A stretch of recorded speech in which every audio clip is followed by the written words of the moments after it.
നമ്മളൊക്കെ ഓരോ ദിവസവും ജോലിക്ക് പോവാറുണ്ട്, എന്നിട്ട് പണം സമ്പാദിക്കാറുണ്ട്.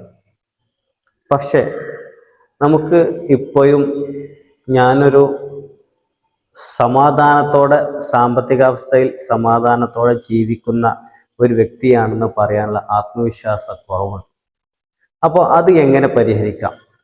ഞാൻ ഒരു ദിവസം 500 രൂപക്കാണ് ജോലി ചെയ്യുന്നതെങ്കിലും എനിക്ക് സമ്പത്തിൻ്റെ കാര്യത്തിൽ ഒരു ടെൻഷനുമില്ല, ഒരു ബേജാറുമില്ല, സമാധാനത്തോടെ ജീവിക്കാൻ കഴിയുന്നു എന്ന് പറയാം. നമുക്ക് കഴിയണം. അങ്ങനെ കഴിയുമ്പോഴേ നമ്മുടെ ജീവിതത്തിൽ ഒരു ആസ്വാദനം ഉണ്ടാവുകയുള്ളൂ.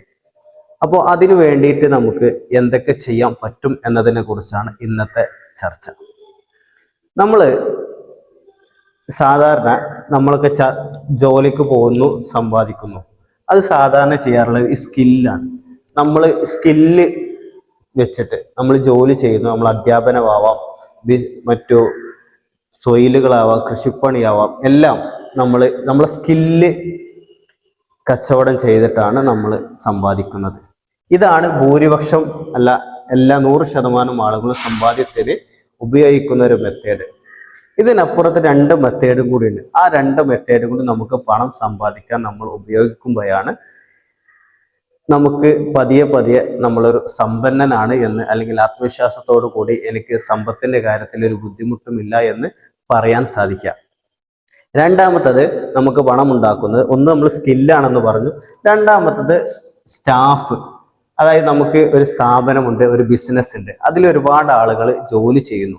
അപ്പൊ അവർ ജോലി ചെയ്യുന്നതിലൂടെ നമുക്ക് സമ്പത്ത് ലഭിക്കുന്നു. ആ ജോലി അവരുടെ ജോലിയുടെ, അതായത് ഈ ജനങ്ങൾ, ഈ സ്റ്റാഫ്, നമ്മുടെ കീഴിലുള്ള സ്റ്റാഫ് ജോലി ചെയ്യുന്നതിലൂടെ നമുക്ക് സമ്പത്ത് ലഭിക്കുന്നു. മൂന്നാമത്തെ ഒന്ന് മണിയാണ്.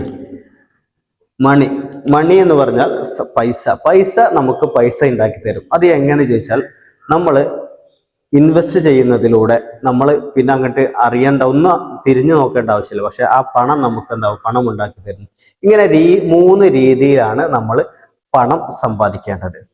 ഈ പണം സമ്പാദിച്ചാൽ മാത്രം പോരാ, ഈ സമ്പാദിക്കുന്ന പണം എങ്ങനെ ചെലവഴിക്കുന്നു എന്നത് കൂടി വളരെ പ്രധാനപ്പെട്ട ഒരു കാര്യമാണ്. അടുത്തത് അതിനെക്കുറിച്ച് വിശദീകരിക്കാം. നമ്മൾ സമ്പാദിക്കുന്നുണ്ട്, ധാരാളമായിട്ട് സമ്പാദിക്കുന്നുണ്ട്. പക്ഷെ അത് ചെലവഴിക്കുന്ന രീതിയിലുള്ള പോരായ്മയാണ് നമ്മളെ ഇപ്പോഴും ആ ഒരു നേരത്തെ പറഞ്ഞ ബേജാറിൽ ഇങ്ങനെ കുടുങ്ങി കിടക്കുന്നത്. അപ്പോൾ നമുക്ക് കിട്ടിയ സമ്പത്തിനെ എങ്ങനെ ചെലവഴിക്കണം എന്നതിനെ കുറിച്ചാണ് ഇനി പറയാൻ പോകുന്നത്. വളരെ സിമ്പിളാണ്. പക്ഷെ നമ്മൾ ശീലമില്ലാത്തത് കൊണ്ട് തുടക്കത്തിൽ ഒരു 2-3 മാസം ചെറിയ പ്രയാസങ്ങളൊക്കെ ഉണ്ടാവും.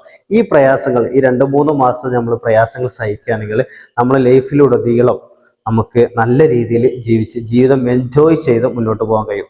പക്ഷെ നമ്മൾ ഈ 3 മാസം ഈ പ്രയാസം സഹിക്കാൻ നമ്മൾ തയ്യാറല്ലെങ്കിൽ ബാക്കിയുള്ള ജീവിതം മുഴുവൻ നമ്മൾ ആ പ്രയാസത്തിലായിരിക്കും. അതുകൊണ്ട് നമ്മൾ ഈ 3 മാസം അല്ലെങ്കിൽ മാക്സിമം ഒരു 6 മാസം ഇത്തിരി പ്രയാസം സഹിക്കാൻ നമ്മൾ തയ്യാറാണെങ്കിൽ ജീവിതത്തിലുടനീളം നമുക്ക് നല്ല പോലെ ജീവിതം എൻജോയ് ചെയ്ത് മുന്നോട്ട് പോകാൻ പറ്റും. അതിന് നമ്മൾ എങ്ങനെയാണ് നമ്മുടെ പണം ചെലവഴിക്കേണ്ടത് എന്നതിനെ കുറിച്ചാണ് പറയുന്നത്. ഫസ്റ്റ്, നമുക്ക് 100 രൂപ കിട്ടി. 100 രൂപ കിട്ടിയാൽ അത് എങ്ങനെയാണ് ചെലവഴിക്കേണ്ടത്? ഈ 100 എന്നുള്ളത് ഒരു കണക്കാണ്. അപ്പൊ അതിനെ നമ്മൾ 1000-ലേക്കും 10,000-ലേക്കും 500-ലൊക്കെ കാൽക്കുലേറ്റ് ചെയ്തിട്ട് നിങ്ങൾ മനസ്സിലാക്കണം. അപ്പോൾ 100 രൂപ കിട്ടിയാൽ നമ്മൾ 2.5 രൂപ ആർക്ക് കൊടുക്കണം? നമ്മുടെ മാതാവിന് കൊടുക്കണം. മാതാവ് എന്ന് പറഞ്ഞാൽ നമ്മളെ ഉമ്മ. കാരണം നമ്മളെ ഉമ്മയുടെ പ്രാർത്ഥനകൾക്ക് ഫലമുണ്ട്. അതായത് ഉമ്മയെ സന്തോഷിപ്പിക്കുക.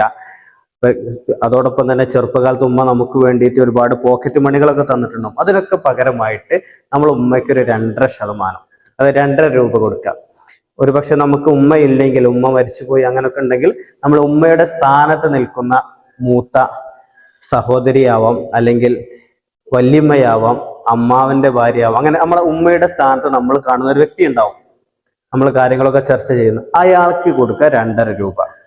അതിലൂടെ അവരുടെ പ്രാർത്ഥന, അവരുടെ സന്തോഷം, ഇത് ഏറ്റവും പ്രധാനം. നമ്മളൊക്കെ ഇങ്ങനെ അസ്വസ്ഥതകൾ പറഞ്ഞ് ഇങ്ങനെ സമയം കളയുന്നതിന് പ്രധാനപ്പെട്ട ഒരു കാരണം നമ്മുടെ സാഹചര്യങ്ങൾ നമുക്ക് പോസിറ്റീവായൊരു മെസ്സേജ്, പോസിറ്റീവ് മൈൻഡ് സെറ്റ് രൂപീകരിക്കാനുള്ള സാഹചര്യം നമുക്ക് അനുകൂലമല്ല എന്നുള്ളതാണ്. അപ്പോൾ സാഹചര്യം അനുകൂലമാക്കാൻ ഉള്ള ചെറിയൊരു മാർഗമാണ് ഇത്. നമ്മൾ 2.5% ഉമ്മയ്ക്ക് നൽകുക. അപ്പോൾ ഉമ്മയുടെ ഭാഗത്തു നിന്നുള്ള നമുക്ക് ഒരുപാട് പോസിറ്റീവുകൾ കിട്ടും. അല്ലെങ്കിൽ കിട്ടുന്നില്ല എന്നല്ല അർത്ഥം, ഇതിലൂടെ നമുക്ക് ഒരു കൂടി ഞാൻ ഉമ്മയെ സഹായിക്കുന്ന ആളാണ് എന്ന് നമുക്ക് ഉള്ളിൽ ഇങ്ങനെ ഒരു ആത്മവിശ്വാസം ലഭിക്കും. പിന്നെ 2.5% നമ്മൾ കൊടുക്കേണ്ടത് നമ്മുടെ പിതാവിനാണ് കൊടുക്കേണ്ടത്. പിതാവ് നമുക്ക് വേണ്ടിയിട്ട് ഒരുപാട് സമ്പാദ്യം നമ്മൾ കുട്ടിക്കാലത്ത് പഠന സമയത്തും അല്ലാത്ത സമയത്തൊക്കെ നമുക്ക് ഒരുപാട് പൈസ തന്നാണ്. ഒപ്പം നമുക്ക് ഒരുപാട് പോക്കറ്റ് മണികളൊക്കെ തന്ന ആളുകളാണ്. അതുകൊണ്ട് ആ സമയത്ത് പിതാവിന്, ഒരു പക്ഷെ പിതാവ് നല്ല പണക്കാരനായിരിക്കാം, കോടീശ്വരനാവാം, എന്നാലും വേണ്ടില്ല ഒരു 2.5%, 2.5 രൂപ പിതാവിന് കൊടുക്കുക. നേരത്തെ പറഞ്ഞതുപോലെ ഈ പിതാവില്ലെങ്കിൽ പിതാവിന്റെ സ്ഥാനത്ത് നമ്മൾ കാണുന്ന മൂത്ത സഹോദരനാവാം, അമ്മാവനാവാം, ചിലപ്പോ പിതാവിന്റെ അനിയനാവാം, അങ്ങനെ ആരാവാം. ആ പിതാവിന്റെ സ്ഥാനത്ത് കാണുന്ന ആൾക്ക് 2.5% കൊടുക്കുക. പിന്നെ അടുത്ത 2.5% കൊടുക്കേണ്ടത് നമ്മളുടെ ലൈഫ് പാർട്ണർ, ചിലപ്പോൾ ഭാര്യയാവാം അല്ലെങ്കിൽ ഭർത്താവാം, ആർക്കാണോ അവർക്ക് ലൈഫ് പാർട്ട്ണർക്ക്. പലപ്പോഴും നമ്മുടെയൊക്കെ സമൂഹത്തിൽ നമ്മുടെ ലൈഫ് പാർട്ട്ണർ, പ്രത്യേകിച്ച് സ്ത്രീകൾ, അവര് ഒരു നയാ പൈസ പോലും കയ്യിലില്ലാതെ ഇങ്ങനെ എന്താവശ്യത്തിനും തൻ്റെ ഭർത്താവിനോട് ചോദിക്കേണ്ട ഒരു ആവശ്യം, ചെറിയ ചെറിയ അവരുടെ കൂട്ടുകാർക്ക് ഒരു ഗിഫ്റ്റ് കൊടുക്കാൻ, അല്ലെങ്കിൽ അവരുടെ സന്തോഷങ്ങൾ, അല്ലെങ്കിൽ വീട്ടിലേക്ക് ഒരു യാചകൻ വന്നാൽ അവർക്ക് ഒരു ചെറിയൊരു സംഭാവന കൊടുക്കാൻ, ഇതിനൊക്കെ ഇങ്ങനെ ഭർത്താവിനോട് ചോദിക്കേണ്ട ഒരു അവസ്ഥ ഉണ്ട്. അത് മാറ്റി വെക്കാൻ വേണ്ടിയിട്ട് ഏറ്റവും പ്രധാനപ്പെട്ടായിട്ട് നമുക്ക് ചെയ്യാൻ പറ്റുന്ന ഒന്നാണ് ഒരു 2.5% ആർക്ക് കൊടുക്കുക, നമ്മുടെ ലൈഫ് പാർട്ട്ണർക്ക് കൊടുക്കുക. അതിലൂടെ അവരുടെ സന്തോഷവും അവർക്കൊരു ഞാനും എൻ്റെ അടുത്തും പണമുണ്ട് എന്നൊരു ഒരു മാനസികമായിട്ടുള്ള ഒരു ആത്മവിശ്വാസം അവർക്കും ഉണ്ടാവും. ഇതൊക്കെ നമ്മുടെ സാഹചര്യങ്ങൾ മാതാവിന് കൊടുക്കുന്നതിലൂടെയും പിതാവിന് കൊടുക്കുന്നതിലൂടെയും നമ്മുടെ ലൈഫ് പാർട്ട്ണർക്ക് കൊടുക്കുന്നതിലൂടെയും ഒക്കെ നമുക്ക് എന്താവാം, അവരുടെ സാഹചര്യങ്ങളൊക്കെ നമുക്ക് അനുകൂലമാക്കി മാറ്റാൻ സാധിക്കും. 4-മതായിട്ട് നമ്മൾ കൊടുക്കേണ്ടത് ഒരു 2.5% ചാരിറ്റി എന്നാൽ വെറുതെ കൊടുക്കുകയല്ല, തികച്ചും അർഹരായ, നമുക്ക് തോന്നാണ് ഇയാള് നമ്മളെ സമ്പത്ത് കിട്ടാൻ അർഹരാണ് എന്ന് തോന്നുന്ന ഒരാൾക്ക് 2.5% കൊടുക്കുക. ഇതിലൂടെ നമുക്ക് നമ്മൾ ഇസ്ലാമികമായിട്ട് പറഞ്ഞ ഈ സക്കാത്തിന്റെ ആ ഒരു കണക്കാണ്, സക്കാത്തിൽ പെടുമോ എന്നുള്ളത് മറ്റൊരു ചർച്ചയാണ്. അപ്പൊ ഏതായാലും 2.5% കൊടുക്കുന്നതിലൂടെ നമുക്ക് ഒരു ആത്മവിശ്വാസം, ഞാൻ പാവങ്ങളെ സഹായിക്കുന്ന ആളാണ് എന്നൊരു ആത്മവിശ്വാസം നമുക്കുണ്ടാവും. അപ്പൊ അതിലൂടെ നമ്മുടെ സാമ്പത്തിക mind set, financial mind set ഒന്നുകൂടെ ഉയരും. അതാണ് 4-മത്തത്. 5-മത്തത് നമ്മൾ ഒരു 10% ഡൊണേഷൻ. നമ്മുടെ നാട്ടിൽ പള്ളികൾ ഉണ്ടാവും, മദ്രസകൾ ഉണ്ടാവും, മറ്റു സാംസ്കാരിക കേന്ദ്രങ്ങൾ ഉണ്ടാവും, പാലിയേറ്റീവ് കെയറുകൾ ഉണ്ടാവും, ക്ലബ്ബുകൾ ഉണ്ടാവും. ഇവരൊക്കെ മുന്നോട്ട് പോകുന്നത് ജനങ്ങളുടെ പൈസ ലഭിച്ചിട്ടാണ്. അപ്പൊ അതിലേക്കൊരു വിഹിതം, നമ്മുടെ ഒരു 10%, പള്ളിയിലേക്കാവാം, മദ്രസയിലേക്കാവാം, ഇതൊക്കെ നടന്നു പോകണമല്ലോ. ഇതൊക്കെ നടന്നു പോയാലേ നമ്മുടെ സമൂഹത്തിന്റെ ഒരു നല്ല രീതിയിലുള്ള മുന്നോട്ട് പോക്ക് ഉണ്ടാവുകയുള്ളൂ. ഈ പള്ളി മുന്നോട്ട് പോകാൻ, അല്ലെങ്കിൽ മദ്രസ മുന്നോട്ട് പോകാൻ, അല്ലെങ്കിൽ ക്ലബ്ബുകൾ മുന്നോട്ട് പോകാൻ, പാലിയേറ്റീവ് കെയറുകൾ പോലുള്ള സാമൂഹ്യ സന്നദ്ധ കേന്ദ്രങ്ങൾ മുന്നോട്ട് പോകാൻ പൈസ ഇല്ലെങ്കിൽ നമ്മുടെ സമൂഹത്തിന്റെ നിലനിൽപ്പാകെ തകിടം മറിയും. അപ്പോൾ ഇതെന്താണ്, ഇവർക്ക് മുന്നോട്ട് പോകണമെങ്കിൽ ജനങ്ങൾ പൈസ കിട്ടും. അപ്പൊ അതിലേക്കൊരു വിഹിതം നമ്മുടെ ഒരു 10% നമ്മൾ കൊടുക്കുകയാണെങ്കിൽ നമുക്കും നമുക്ക് നേരത്തെ പറഞ്ഞ പോലെ നമുക്ക് നമ്മുടെ മനസ്സിൽ ഞാനും മറ്റുള്ളവരെ സഹായിക്കുന്ന, പള്ളിയിലേക്ക് സഹായിക്കുന്നതാണെന്ന് ഒപ്പം ഒരു മാനസിക ആത്മവിശ്വാസം, ഒപ്പം പടച്ച തമ്പുരാനത്തിനുള്ള പ്രതിഫലം ഉണ്ടാവും. പിന്നെ നമ്മൾ ചെയ്യേണ്ടത് ഒരു 30%. ഇപ്പോൾ ഇതുവരെയുള്ളത് നമ്മൾ ഒരു 20%, ഇനി അടുത്തത് ഒരു 30% നമ്മൾ എന്താണ് സേവ് ചെയ്യണം. സേവ് ചെയ്യണമെന്നാൽ നമ്മൾ എടുത്തു വെക്കണം. ഒരു മ്യൂച്വൽ ഫണ്ട് ആവാം, മറ്റ് ഷെയർ മാർക്കറ്റ് ആവാം, നമുക്ക് ഹലാലായ ഏത് മാർഗത്തിലൂടെയും നമുക്ക് സേവ് ചെയ്യാം. അതിലൂടെ നമുക്ക് എന്താവാം, അതോടെ ഒരു സൂക്ഷിപ്പ് മുതലായിട്ടുണ്ടാവും. പിന്നെ ഉള്ളത് ഒരു 50%, ബാക്കിയുള്ള 50%ആണ് നമ്മളെ ആ മാസത്തെ അല്ലെങ്കിൽ ആ ദിവസത്തെ ദൈനംദിന ചെലവുകൾക്ക്. നമ്മുടെ വീട്ടിലേക്ക് current bill, phone bill, recharge, നമ്മുടെ അരി സാധനങ്ങൾ വാങ്ങൽ, പച്ചക്കറി വാങ്ങൽ, ഇങ്ങനെ ദൈനംദിന ജീവിതത്തിന് ആവശ്യമായ കാര്യങ്ങളൊക്കെ വാങ്ങേണ്ടത് ഈ 50%. ഇതിനുള്ളിൽ നമ്മൾ ഒതുക്കണം. ഇങ്ങനെ ഒതുക്കി ജീവിക്കുമ്പോഴാണ് നമ്മുടെ നേരത്തെ പറഞ്ഞ നമുക്ക് ബാക്കിയുള്ള കാര്യങ്ങളൊക്കെ ചെയ്യാൻ പറ്റും. അതിലൂടെ നമ്മുടെ മാനസികാവസ്ഥ ഉയരാൻ കഴിയുകയുള്ളൂ. പിന്നെ ഇതിൽ നിന്ന് ഈ സേവ് ചെയ്തതിൽ നിന്നാണ് ഇനി അടുത്ത പറയാൻ പോകുന്നത്. ഈ വാറൻ ബഫറ്റിന്റെ ഒരു വാചകമുണ്ട്, നിങ്ങൾ എന്താവണം, സേവ് ചെയ്തതിന് ശേഷമുള്ള കാര്യങ്ങളാണ് നമ്മൾ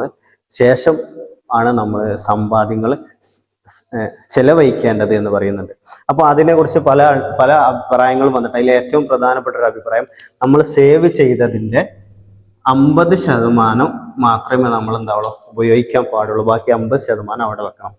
എന്നാൽ അതിലേറെ ഏറ്റവും എനിക്ക് ഇഷ്ടപ്പെട്ടെന്ന് തോന്നിയാൽ നമ്മൾ സാധാരണ ദൈനംദിന ജീവിതത്തിൽ ഉപയോഗിക്കണം ഏറ്റവും അത്യാവശ്യമായ കാര്യങ്ങൾക്ക് നമ്മൾ പൈസ ഉപയോഗിക്കണം. അതിന് കണക്കൊന്നും പറ്റില്ല. അപ്പൊ ഏറ്റവും അത്യാവശ്യമാണ് നമുക്കൊരു വീട് ഉണ്ടാവുക എന്നുള്ളത്, നമുക്കൊരു ചെറിയൊരു വാഹനം ഉണ്ടാവുക എന്നുള്ളത്, നമുക്ക് ഭക്ഷണം ഉണ്ടാവുക എന്നുള്ളത്, നമുക്ക് വസ്ത്രം, ഇതൊക്കെ ഏറ്റവും ബേസിക് ആയ കാര്യങ്ങൾ. ഇതിന് നമ്മൾ കണക്കുകൾ വെക്കേണ്ട ആവശ്യമില്ല.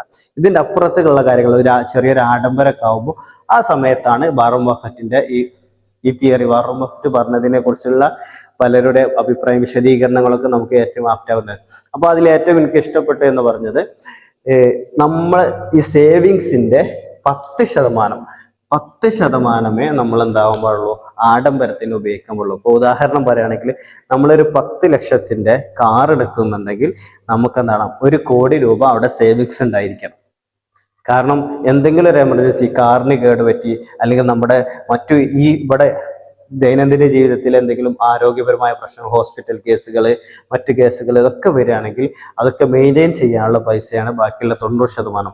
ഇനി നമുക്ക് അങ്ങനെ അല്ലെങ്കിൽ മിനിമം ഈ 50 എങ്കിലും ആക്കണം. അത് 50% സേവ് ചെയ്യുകയും 50% നമ്മൾ ഈ ആഡംബരത്തിന് ഉപയോഗിക്കുകയും ചെയ്യുക. ഇങ്ങനെയൊക്കെ ആകുമ്പോൾ നമുക്ക് എന്താവും, ഈ സേവിങ്സ് ഉണ്ട് എന്നുള്ള ഒരു മനോബലം, സെക്യൂരിറ്റി ബോധം, സുരക്ഷിതത്വ ബോധം ഉണ്ടാവും.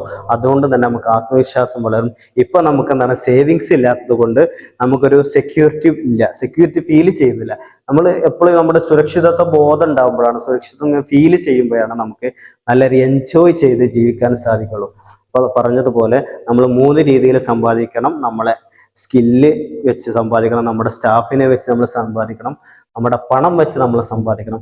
ആ സമ്പാദിച്ച പണങ്ങൾ എങ്ങനെ ചെലവഴിക്കേണ്ടതിനെ കുറിച്ച് നമ്മൾ വിശദമായിട്ട് പറഞ്ഞു. അപ്പോൾ ആ രീതിയിൽ നമ്മൾ ചെലവഴിക്കുകയാണെങ്കിൽ നമ്മുടെ ലൈഫ് നമുക്ക് എൻജോയ് ചെയ്യാൻ സാധിക്കും.